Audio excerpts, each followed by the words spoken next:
एक छोटे से गांव में रामू नाम का एक गरीब किसान रहता था। वह बहुत मेहनती और सीधा साधा इंसान था। उसके पास थोड़ी सी जमीन थी, जिससे वह अपने परिवार का पालन पोषण करता था। गांव में ही एक अमीर जमींदार ठाकुर वीर सिंह रहता था। वह बहुत घमंडी और लालची था।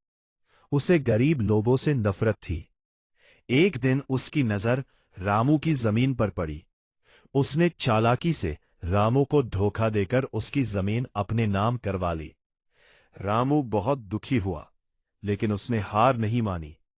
उसने सोचा, एक दिन मैं अपनी मेहनत से सब कुछ वापस पाऊंगा।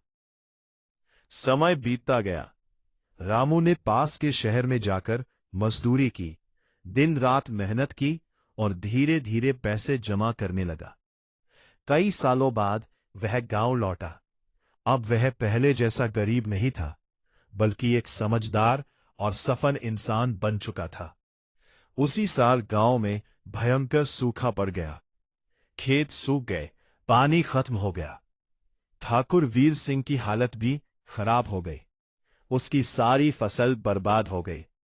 तभी अचानक एक दिन आसमान में काले बादल छा गए और तेज बारिश शुरू हो गई।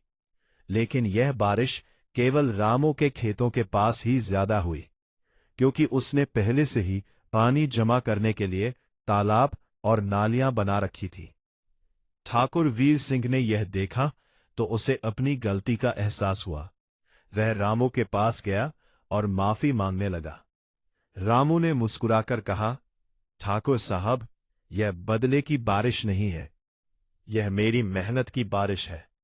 उस दिन ठाकुर को समझ आ गया कि असली ताकत बदले में नहीं, बल्कि मेहनत और समझदारी में होती है।